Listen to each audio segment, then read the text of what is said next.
அனைவருக்கும் இனிமையான காலை வணக்கம். 2024ஆம் ஆண்டு ஆகஸ்ட் மாதம் 22ஆம் தேதி வியாழக்கிழமை உங்களை ஸ்டார் தமிழின் நம் நாடு நிகழ்ச்சியில் சந்திப்பதில் மகிழ்ச்சியாக இருக்கின்றது. இன்று நமக்கு தினக்குரல் பத்திரிகை கையில் கிடைத்திருக்கின்றது, விடிவெள்ளி பத்திரிகை கிடைத்திருக்கின்றது, வீரகேசரி பத்திரிகை கிடைத்திருக்கின்றது, அதே போன்று தினகரன் பத்திரிகையும் கிடைத்திருக்கின்றது. எனவே இன்று வழமையாக வீரகேசரி பத்திரிகையின் தலைப்புச் செய்தியை பார்ப்போம். இன்று தினக்குரல் பத்திரிகையின் தலைப்புச் செய்தியை பார்க்க போகின்றோம். ரணிலும் சஜித்தும் பிரிந்தால் தமிழ் வாக்குகளுக்கு பாதிப்பு, யாரை ஆதரிப்பதென தெரியாத நிலை என்கிறார் சஜித். அணியிலிருந்து வெளியேறும் தலதா அத்துக்கொரல்ல. இப்படி தினக்குரல் பத்திரிகையின் பிரதான தலைப்பு செய்தியாகவும், வீரகேசரி பத்திரிகையின் பிரதான தலைப்பு செய்தியாக ஜனாதிபதியாக சஜித் அவசரப்படுகிறார், தலதா அத்துக்கொரல்ல விமர்சனம், பாராளுமன்ற உறுப்பினர் பதவியையும் துறந்தார். எமது கட்சியின் தலைவரும் பிரதி தலைவரும் வெவ்வேறு முனைகளில் ஜனாதிபதி வேட்பாளராக தேர்தலில் போட்டியிடுவதை ஏற்றுக்கொள்ள முடியாது. அதாவது எமது கட்சியின் தலைவரும் பிரதி தலைவரும் வெவ்வேறு முனைகளில் ஜனாதிபதி வேட்பாளராக தேர்தலில் போட்டியிடுவதை ஏற்றுக்கொள்ள முடியாது. இவர் எமது கட்சி என்று குறிப்பிடுவது ஐக்கிய தேசிய கட்சியை. அதனால் தொடர்ந்தும் பாராளுமன்ற உறுப்பினராக இருந்து ஒருவரை ஆதரித்து ஒருவரை நிராகரிக்க முடியாது. அதனால் எனது பாராளுமன்ற உறுப்பினர் பதவியை விட்டுவிட தீர்மானித்தேன். சஜித் இன்னும் 5 வருடங்களுக்கு பொறுத்திருந்தால் எங்களுக்கு இந்த பாரிய சவால் இருக்காது என்று ஐக்கிய மக்கள் சக்தியின் உறுப்பினர் தலதா அத்துக்கொரல்ல தெரிவித்தார். அதே நேரம் தற்போது சஜித் பிரேமதாசவுக்கு பின்னால் இருப்பவர்கள் அவரை ஜனாதிபதியாக்குவதற்கு முயற்சிக்கவில்லை, அவர் மூலம் பாராளுமன்றத்திற்கு செல்வதற்கு வழியை வீரகேசரி பத்திரிகையின் 5ஆம் பக்கத்திலே அந்த செய்தி தொடர்கிறது.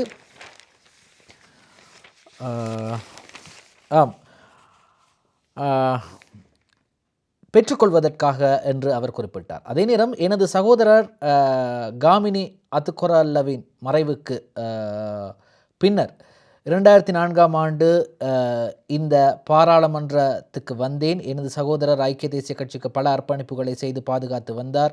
எந்த சந்தர்ப்பத்திலும் கட்சியை விட்டு பிரிந்து செல்ல தீர்மானிக்கவில்லை. நானும் அவ்வாறே இந்த கட்சிக்காக பாடுபட்டு வந்தேன். என்றாலும் பல்வேறு காரணங்களின் அடிப்படையில் கட்சிக்குள் ஏற்பட்ட உள்ளக முரண்பாடுகள் காரணமாக 2020 பொது தேர்தலுடன் கட்சி பிளவுபட்டது. இதற்கு முன்னர் பல தடவைகள் கட்சி பிளவுபடும் நிலைக்கு சென்ற போதும் கட்சி பிளவுபடாமல் பாதுகாக்கப்பட்டது. எனவே ஒரு கட்சியின் தலைவரும் ஒரு கட்சியின் பிரதி தலைவரும் வெவ்வேறு முனையில், அதுவும் எதிரிகளாக போட்டியிடுகின்றார்கள். எனவே அவ்வாறான நிலையில் நான் யாருக்கு ஆதரிப்பது என்று தெரியாது. எனவே கட்சியை விட்டு நான் விலகுகின்றேன், அதாவது பாராளுமன்ற உறுப்பினர் பதவியிலிருந்து விலகுகின்றேன் என்று தலதா அத்துக்கொரல்ல கூறினார். ஆனால் நேற்று கட்டுநாயக்கவில் இடம்பெற்ற ஒரு கூட்டத்தில் தேர்தலுக்கு பொறுப்பாக கடமையில் இருக்கும் அல்லது தேர்தலுக்கு பொறுப்பான ஒரு உறுப்பினராக இருக்கக்கூடிய சுஜீவ சேனசிங்க இவர் என்ன சொல்கின்றார் என்றால், கட்டுநாயக்கையில் வைத்து நேற்று உரையாற்றும் போது சுஜீவ சேனசிங்க சொல்கிறார். அவர் என்ன சொல்கிறார் என்று கேட்டால், தலதா அத்துக்கொரல்ல விலகியதற்கான காரணம் இதுவல்ல, வேறொரு காரணம் இருக்கின்றது. ரத்னபுரி மாவட்ட தலைமைத்துவத்தில் ஏற்பட்ட ஒரு பிரச்சனைக்காகத்தான் அவர் விலகினார். ஆனால் இப்பொழுது பாராளுமன்றத்தில் வந்து ஏதேதோ பேசுகின்றார் என்று தலதா அத்துக்கொரல்ல மீது குற்றச்சாட்டை சுமத்துகின்றார் சுஜீவ சேனசிங். எது எப்படியோ தலதா அத்துக்கொரல்லவின் பாராளுமன்ற உறுப்பினர் பதவிக்காக தற்போது முன்னாள் கல்வி அமைச்சர், பிரதி கல்வி அமைச்சராக செயற்பட்டார். எனது ஞாபகங்கள் சரியாக இருந்தால் பிரதி கல்வி அமைச்சராக செயற்பட்டார். கருணாரட்ன பரணவிதாரன ஊடகத்துறை அமைச்சராக இருந்தார். நல்லாட்சி அரசாங்கத்திலே ஊடகத்துறை அமைச்சராக இருந்தார். எனவே கருணாரட்ன பரணவிதாரன தான் தலதா அத்துக்கொரலுக்கு அடுத்தபடியாக ரத்னபுரம் மாவட்டத்திலே அதிகப்படியான வாக்குகளை பெற்றார். எனவே அவர் பாராளுமன்றத்திற்கு வருவதற்கு தயாராக இருக்கிறார். எது எப்படியோ பாராளுமன்றத்தில் இருக்கக்கூடிய ஐக்கிய மக்கள் சக்தியிலிருந்து தற்போது பார்க்க போனால் ஐக்கிய மக்கள் சக்தி மூலமாக பாராளுமன்றம் வந்த பலர் தற்போது அதில் இருவர் ஜனாதிபதி ரணில் விக்ரமசிங்கவுக்கு ஆதரவு தெரிவிக்கிறார்கள். அதிலே ஒருவர் பாராளுமன்றத்தில் உறுப்பினராக இருந்தவர் ஜனாதிபதி தேர்தலிலே போட்டியிடுகின்றார் ஜனாதிபதி வேட்பாளராக. அது ஃபீல்ட் மார்ஷல் சரத் பொன்சேகா அவர்கள். அதே போன்று குமார வெல்கம் அவர்கள் ரணில் விக்ரமசிங்கவோடு சேர்ந்திருக்கின்றார். அதே போன்று மனுஷ நாணயக்காரவுக்கு பதிலாக பண்டாரிய பாராளுமன்றத்திற்கு நேற்று வந்தார். அதே பந்துலால் வந்தார். அதே போன்று அரண் பெர்னாண்டோவின் இடத்திற்காக தற்போது பாராளுமன்றத்திற்கு யாரை வரவழைப்பது என்பது தொடர்பாகவும் தற்போது பேச்சுவார்த்தை நடைபெற்று வருகிறது. எதெப்படியோ தற்போது முஸ்லீம் பாராளுமன்ற உறுப்பினர்கள், அதாவது ரணில் விக்ரமசிங்கவுக்கு ஆதரவு தெரிவிக்கக்கூடிய முஸ்லீம் பாராளுமன்ற உறுப்பினர்கள் ஒரு பத்திரிகையாளர், ஒரு ஊடகவியலாளர் மாநாட்டை நடத்தினார்கள். என்ன காரணம் என்றால், முஸ்லீம் மக்கள் யாருக்கு வாக்களிக்க வேண்டும் என்பதை தெரிவிப்பதற்காக அவர்கள் ஒரு ஊடகவியலாளர் மாநாட்டை நடத்தினார்கள். பார்க்கலாம். ஜனாதிபதியுடனேயே முஸ்லீம் மக்களா, ரிஷாத் ஹக்கீம் வரலாற்று தவறு, ரணிலை ஆதரிக்கும் முஸ்லீம் எம்பிகள் ஒன்றிணைந்து அறிவிப்பு. இதில் இஷாக் ரஹ்மான் இருக்கிறார், அலி ஷப்ரி இருக்கிறார், 2 அலி ஷப்ரியும் இருக்கிறாங்க. இது ஒரு அலி ஷப்ரி அகில இலங்கை மக்கள் காங்கிரஸை சேர்ந்தவர். அதே போன்று அலி சாஹிர் மௌலானா இருக்கிறார், முஷாரஃப் இருக்கிறார், அதே போன்று ஃபவுசி இருக்கின்றார், அதே போன்று வெளிவகார மற்றும் நீதி அமைச்சர் அலி ஷப்ரி இருக்கிறார், அதே போன்று காதர் மஸ்தான் இருக்கிறார். இப்போ இந்த 7 பேரும் சேர்ந்து தான் இந்த பத்திரிகையாளர் மாநாட்டை நடத்தியிருந்தாங்க. ஸ்ரீலங்கா முஸ்லீம் காங்கிரஸ் தலைவர் ரவுஃப் ஹக்கீம் மற்றும் அகில இலங்கை மக்கள் காங்கிரஸ் தலைவர் ரிஷாட் பதுதீன் ஆகியோர் வரலாற்று ரீதியான தவறான தீர்மானத்தை எடுத்துள்ளனர். இவர்கள் மாத்திரமே சஜித் பிரேமதாசவுடன் இருக்கின்றனர். நாடளாவிய ரீதியில் உள்ள முஸ்லீம் மக்கள் தம்முடனே இருப்பதாக ஜனாதிபதி ரணில் விக்ரமசிங்கவுக்கு ஆதரவளிக்கும் முஸ்லிம் எம்பிகள் தெரிவித்தனர். பம்பலப்பட்டியில் உள்ள ரணில் விக்ரமசிங்கவின் அரசியல் அலுவலகத்தில் நேற்று புதன்கிழமை இடம்பெற்ற ஊடகவியலாளர் மாநாட்டில் கலந்து கொண்ட அமைச்சர் அலி ஷப்ரி, ராஜாங்க அமைச்சர் காதர் மஸ்தான், பாராளுமன்ற உறுப்பினர்களான AHM ஃபவுசி, அலி சாயிர் மௌலானா, முஷாரஃப், இஷாக் ரஹ்மான், அலி ஷப்ரி ரஹீம் ஆகியோர் இவ்வாறு தங்களது கருத்துக்களை தெரிவித்திருக்கின்றார்கள். அது உங்களுக்கு தெரியும், பாராளுமன்றத்தில் இருக்கக்கூடிய முக்கியமான 2 முஸ்லீம் தலைவர்களை பிரதிநிதித்துவப்படுத்தக்கூடிய கட்சிகள் ஆகிய ஸ்ரீலங்கா முஸ்லீம் காங்கிரஸும் அகில இலங்கை மக்கள் காங்கிரஸும் சஜித் பிரேமதாசவுடன் கூட்டணி அமைத்த போதிலும் இந்த 7 பாராளுமன்ற உறுப்பினர்களும் தற்போது ஜனாதிபதி ரணில் விக்ரமசிங்க அவர்களுக்கு ஆதரவு வழங்குகின்றார்கள். இதனால் என்ன நட்டம் ஏற்பட்டதென்றால், ரிஷாட் பதுதீனுக்கு 300 மில்லியன் ரூபாய் நட்டம் ஏற்பட்டது. அவருக்கல்ல, தவறை திருத்திக் கொள்கின்றேன், ரிஷாட் பதுர்தீனுக்கு அல்ல, ரிஷாட் பதுர்தீனின் வன்னி மாவட்ட மக்களுக்கு கிடைக்க வேண்டிய 300 மில்லியன் ரூபாய் அபிவிருத்தி தொகையை ரணில் விக்ரமசிங்க மீண்டும் பெற்றுவிட்டார். நீங்கள் எனக்கு ஆதரவு அளிப்பீங்கன்று தான் நான் உங்களுக்கு கொடுத்தேன், அதாவது உங்கள் பகுதி மக்களுக்கு அபிவிருத்தி பணிகளை மேற்கொள்வதற்கு. ஆனால் நீங்கள் சஜித் பிரேமதாசவுக்கு ஆதரவு தெரிவித்து விட்டீர்கள், இனி எதுக்கு உங்களுக்கு பணம் என்று அப்படியே அந்த பணத்தை திகாமடுள்ள மாவட்ட பாராளுமன்ற உறுப்பினர் முஷராஃபுக்கு கொடுத்து விட்டார். 300 மில்லியன் ரூபாய். ரிஷாத்தின் நிதி ரத்து, முஷராஃபுக்கு புதிதாக நிதி. என்ன நியாயம்? எதிர்க்கட்சி தலைவர் சஜித் சபையில் கேள்வி.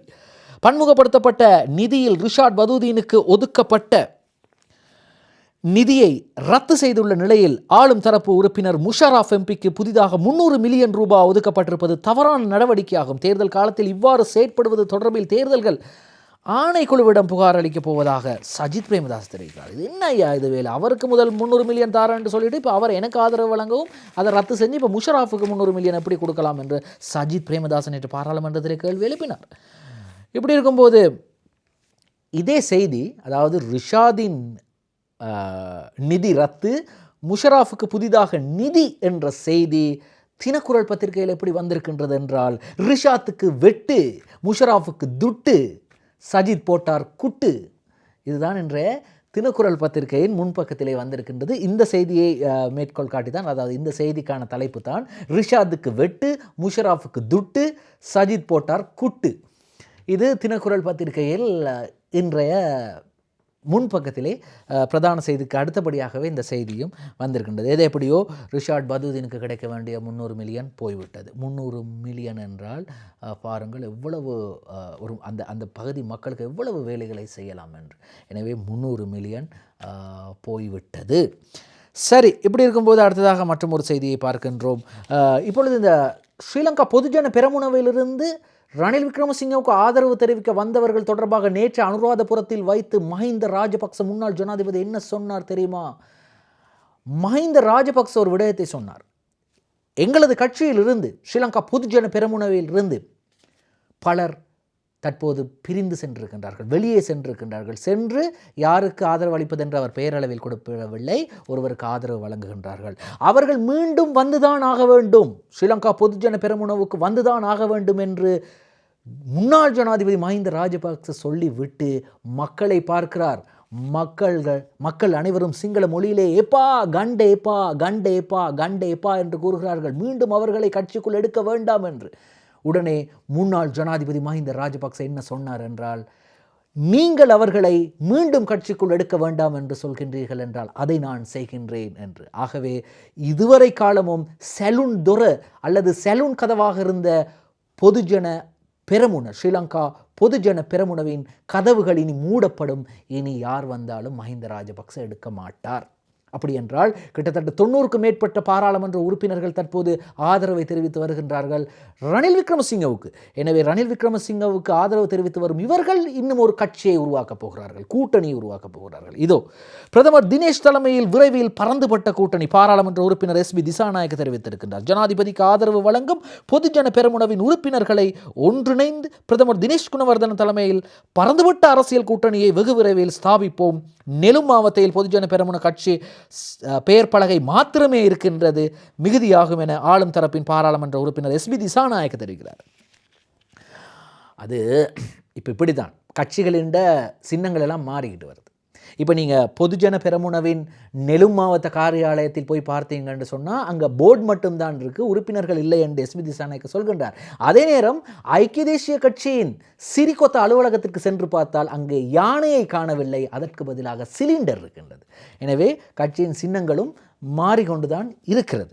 சரி, இப்படி இருக்கும் நீங்கள் வரும்போது பார்க்கலாம், அல்லது நீங்கள் அந்த பாதையோடு போகும்போது சிறிகொத்த பாதையில் போகும்போது சிறிகொத்தவில் இருக்கக்கூடிய யானையை காணவில்லை, அதற்கு பதிலாக சிலிண்டர் இருக்கிறது. சரி, இப்படி இருக்கும்போது அடுத்ததாக மற்றும் ஒரு செய்திக்கு செல்கின்றோம். இது ஜனாதிபதி ரணில் விக்ரமசிங்கே என்ன செய்கின்றார்? ஸ்ரீலங்கா முஸ்லீம் காங்கிரஸில் இருந்து வந்த அலி சாயிர் மௌலானாவுக்கு ஏதாவது ஒரு பதவி கொடுக்க வேண்டும். அதே போன்று ஜனாதிபதியின் ஆலோசகராக இருக்கக்கூடிய வடிவேல் சுரேஷுக்கு அவருக்கு ஏதாவது ஒரு பதவி கொடுக்க வேண்டும். இருவரையும் அழைக்கிறார், இருவருக்கும் பதவி கொடுக்கிறார். அலி சாயிர், வடிவேல் சுரேஷ் அமைச்சர்களாக பதவி பிரமாணம். அலி சாயிர் மௌலானா மற்றும் வடிவேல் சுரேஷ் ஆகியோர் அமைச்சரவை அந்தஸ்தற்ற அமைச்சராகவும் இராஜாங்க அமைச்சராகவும் நியமிக்கப்பட்டுள்ளனர். அதற்கமைய அபிவிருத்தி திட்டங்களுக்கான அமைச்சரவை அந்தஸ்தற்ற அமைச்சராக அலிஷாயிர் மௌலானா அவர்களும், அதேபோன்று ஜனாதிபதியின் சிரேஷ்ட ஆலோசகர் வடிவேல் சுரேஷ் தொழில் ராஜாங்க அமைச்சராகவும் பதவி பிரமாணம் செய்து கொண்டார்கள். பார்த்தீங்களா? இப்போ இதே மாதிரி தான் அங்கே உங்களுக்கு அரேன் பெர்னாண்டோ, மனுஷ நாணயக்கார், இவர்கள் இருவரது பதவிகளில் இருந்து இவர்கள் தூக்கப்பட்டார்கள். உடனடியாக ஜனாதிபதி என்ன செய்தார்? மனுஷ நாணயக்கார், அரேன் பெர்னாண்டோ இருவருக்குமே பதவி கொடுக்கிறார். என்ன பதவி? ஆலோசகர்கள், சிரேஷ்ட ஆலோசகர் பதவி. அந்தந்த அமைச்சுகளில் எந்தெந்த அமைச்சுகளில் அவர்கள் விலகி போனார்களோ அந்தந்த அமைச்சுகளில் ஆலோசகர் பதவியை ஜனாதிபதி வழங்குகிறார். இப்பொழுது பார்த்தார் அலி சாயிர் மௌலானாவுக்கு என்ன பதவியை வழங்கலாம், அதே போன்று வடிவேல் சுரேஷுக்கு என்ன பதவி வழங்கலாம், இருவருக்கும் சம்பந்தப்பட்ட பதவிகளை வழங்கியிருக்கிறார். காரணம், வடிவேல் சுரேஷ் இந்த தோட்ட தொழிலாளர்களின் சம்பளம் தொடர்பாக பேசி வந்தார். எனவே வடிவேல் சுரேஷுக்கு சரியான ஒரு பதவியை வழங்கியிருக்கின்றார். சரி, இப்படி இருக்கும்போது அனுரகுமார திசாநாயக்க தேசிய மக்கள் சக்தியின் தலைவர், நான் ஒரு விடயத்தை சொல்ல வேண்டும்.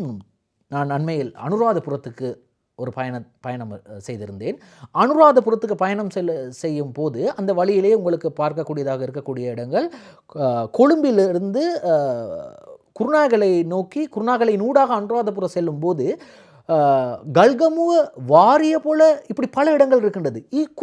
இந்த ஒரு கிட்டத்தட்ட ஒரு 100 கிலோமீட்டர் தூரத்திலே கிட்டத்தட்ட 20க்கும் மேற்பட்ட தேசிய மக்கள் சக்தி காரியாலயங்கள் இருக்கின்றது. அனுரகுமார திசாநாயக்கவின் காரியாலயங்கள். அது எப்படி அந்த காரியாலயங்கள் உருவாகினது என்றெல்லாம் நான் பேசவில்லை. காரணம், தம்புத்தேகம தான் அனுரகுமார திசாநாயக்கவின் சொந்த ஊர். தம்புத்தேகம அனுராதபுரத்துக்கு மிக அருகிலே இருக்கக்கூடிய இடம், அதுதான் அவருடைய சொந்த ஊர். எனவே அங்கே அவருடைய கட் அவுட் எல்லாம் வைக்கப்பட்டிருக்கின்றது. அனுரகுமார திசாநாயக்க என்ன செய்கின்றார்? ஜமியத்துல் உலமா பிரதிநிதிகளை சந்திக்கிறார். அகில இலங்கை ஜமியத்துல் உலமா சபையின் பிரதிநிதிகளை தேசிய மக்கள் சக்தியின் ஜனாதிபதி வேட்பாளர் அனுரகுமார திசாநாயக்க நேற்று சந்தித்து பேசிய போது எடுக்கப்பட்ட படம். அவர் தெரிவிக்கின்றார், அந்த புகைப்படம் வெளியாகி இருந்தது அவருடைய உத்தியோகபூர்வ ஃபேஸ்புக் பக்கத்திலே. அகில இலங்கை ஜமியத்துல் உலமா சபையின் பிரதிநிதிகளை சந்தித்து அவர்களது ஆதரவை பெறுவதற்காக அவர்களிடம் கோரியிருக்கின்றார்.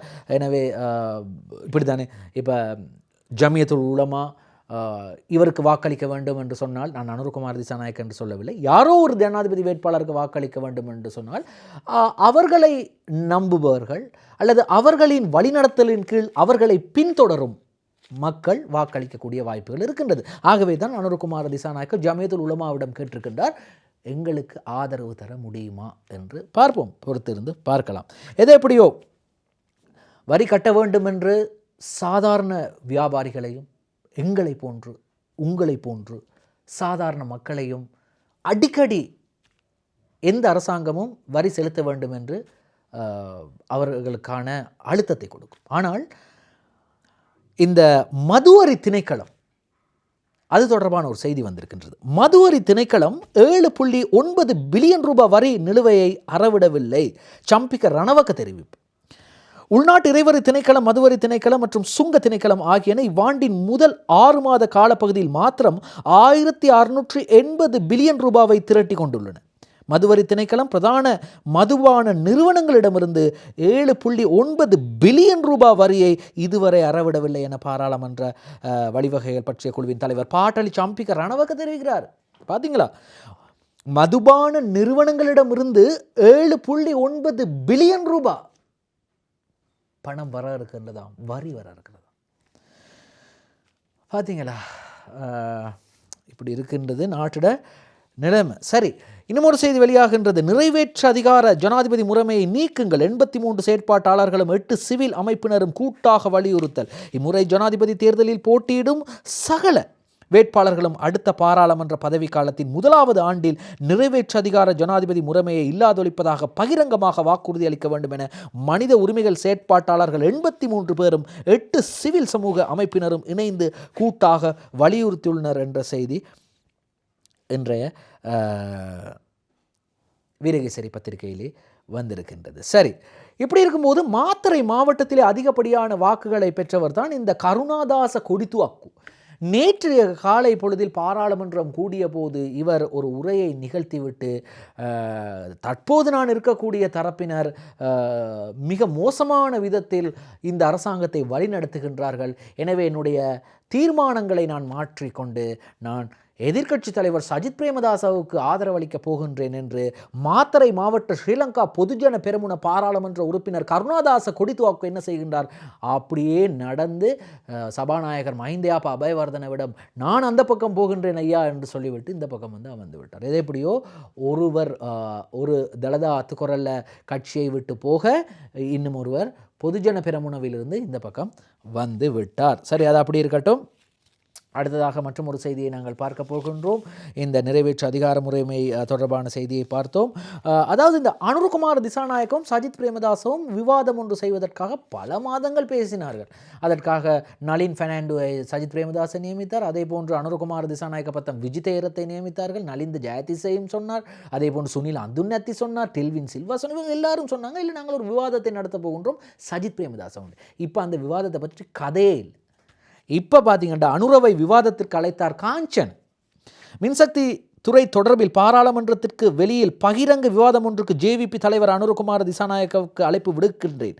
இது சவால் அல்ல, மின் கட்டணம், மின் உற்பத்தி, கொள்முதல் தொடர்பில் கலந்துரையாடலுக்கு அழைப்பதாகவும் இதனை ஏற்குமாறு மின்சக்தி மற்றும் வலுசக்தி அமைச்சர் காஞ்சன விஜயசேகர அனுரகுமார் திசாநாயக்கவுக்கு சவால் விட்டிருக்கின்றார். ஏற்கனவே அனுரகுமார் திசாநாயக்கா ஒரு திகதியை கொடுத்தார். சஜித் பிரேமதாச தரப்பினர் சொன்னாங்க ஐக்கிய மக்கள் சக்தினா அந்த திகதிக்கு எங்களால் வர முடியும் என்று சொன்னாங்க. பிறகு இவங்க சொன்னாங்க நாங்கள் உங்களோட பேசுவதற்கு தயார், ஆனால் அதற்கு முதல் உங்களுடைய பொருளாதார குழுவோடு பேச வேண்டும் என்று. பொருளாதார குழுவோடும் நாங்கள் விவாதிக்க தயார். எங்களோட பொருளாதார குழுவில் அர்ஷடி சில்வா தலைமையிலான கபீர் ஹாஷிம், ஹெரான் விக்ரமரட்ன பொருளாதார குழு உங்களோடு பேச வரும், ஆனால் நீங்கள் திகதியை சொல்லுங்கள் என்று கேட்டதற்கு இல்லை, முதலில் நாங்கள் சஜித் பிரேமதாசோடு விவாதத்திற்கு வருகிறோம், அதற்கு பிறகு நீங்கள் இந்த பொருளாதார குழு எக்கனாமிக் கமிட்டி என்று கூறப்படுகின்ற அந்த பொருளாதார குழுவோடு விவாதத்திற்கு வரலாம். அங்கே அர்ஷடி சில்வா, ஹெரான் விக்ரமரட்ன, கபீர் ஹாஷிம் எல்லாம் இருக்கிறாங்க. சரி, எப்படியோ இந்த விவாதம் சரி நடக்குமா அல்லது அனுரகுமார் திசாநாயக்க இந்த சவாலை ஏற்றுக்கொள்வாரா என்று பொறுத்திருந்து பார்க்கலாம். சரி, அடுத்ததாக மற்றொரு செய்தியை பார்க்க போகின்றோம். இன்றைய அரசாங்க ஊழியர்களுக்கு மகிழ்ச்சிகரமான ஒரு செய்தி இதோ. அரசாங்க ஊழியர்களுக்கு பட்ஜெட்டில் 25,000 ரூபாய். நிதி ராஜாங்க அமைச்சர் ரஞ்சித் சேம்பலாப்பிட்டிய சபையில் தெரிவிப்பு. அரசாங்க ஊழியர்களுக்கு 25,000 ரூபாய் வாழ்க்கை செலவு கொடுப்பனவு வழங்கும் முடிவு தேர்தலுக்கான வாக்குறுதியோ வெறும் ஜனரஞ்சக வாக்குறுதியோ அல்ல. இந்த ஆண்டின் வரவு செலவு திட்டத்தின் மூலம் அதனை பெற்றுக் கொடுப்பதற்கு தீர்மானிக்கப்பட்டுள்ளது. அதற்கான அமைச்சரவை அரசாங்க ஊழியர்களுக்கு இந்த 25,000 ரூபாய் கொடுப்பனவு வழங்கப்படுகின்றது. அதற்கு ஆன அமைச்சரவை அனுமதியும் கிடைத்துள்ளது என்று நிதி ராஜாங்க அமைச்சர் ரஞ்சித் சேம்பலாப்பிட்டிய சொல்கிறார். 25,000 அதாவது என்னத்துக்காக கொடுக்குறாங்க, அதாவது செலவு கொடுப்பனவு, வாழ்க்கை செலவு கொடுப்பனவு. எனவே அரச ஊழியர்கள் அனைவருக்கும் எங்களுடைய மனமார்ந்த வாழ்த்துக்களை இந்த நேரத்திலே தெரிவித்துக் கொள்கின்றோம். காரணம் 25,000 ரூபாய் வாழ்க்கை செலவு கொடுப்பனவு உங்களுக்கு கிடைக்கப் போகிறது.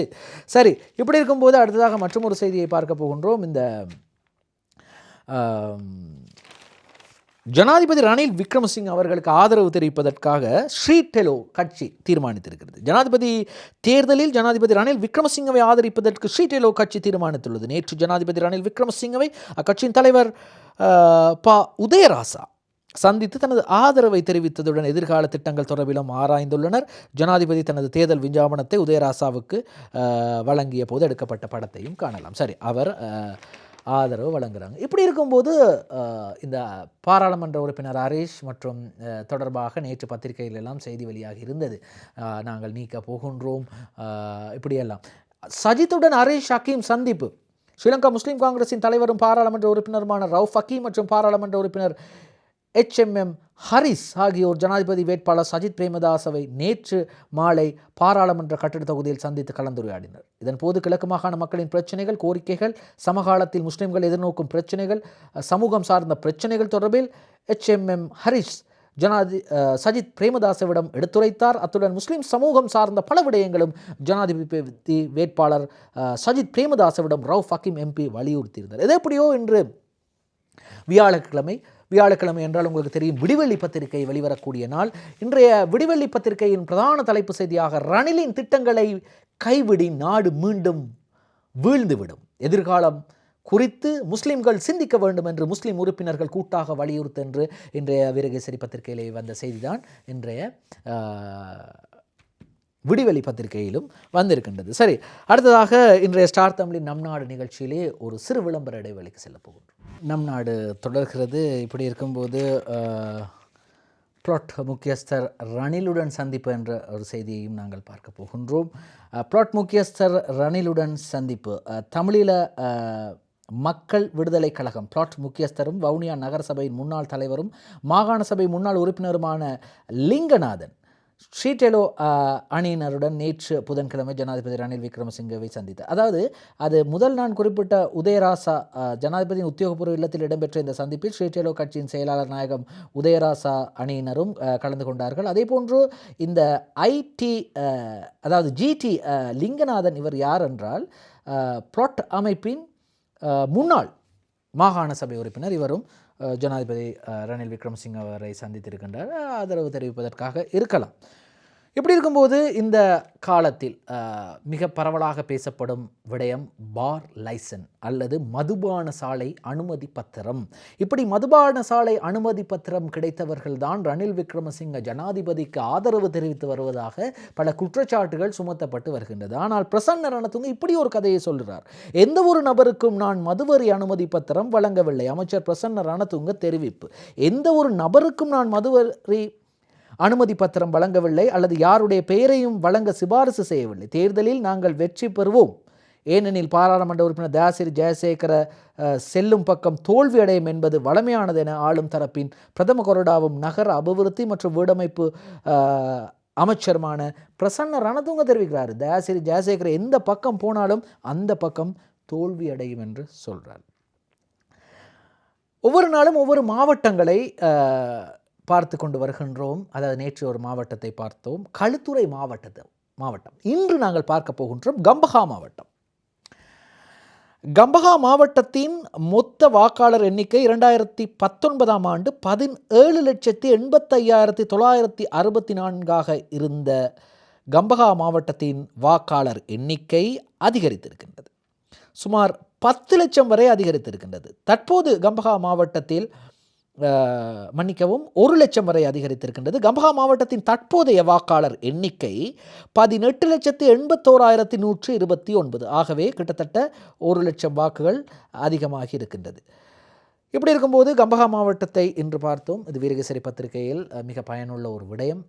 ஒவ்வொரு நாளும் ஒவ்வொரு மாவட்டங்களை தருகின்றார்கள். அந்த மாவட்டத்தில் எத்தனை வாக்காளர்கள் இருக்கின்றார்கள், அந்த மாவட்டத்திலே 2019ஆம் ஆண்டு ஜனாதிபதி தேர்தலிலே எவ்வளவு பேர் இருந்தார்கள், 2024 ஜனாதிபதி தேர்தலுக்கு எவ்வளவு பேர் தகுதி பெற்றிருக்கின்றார்கள் வாக்களிப்பதற்கென்ற அந்த விடயத்தை பார்த்தோம்.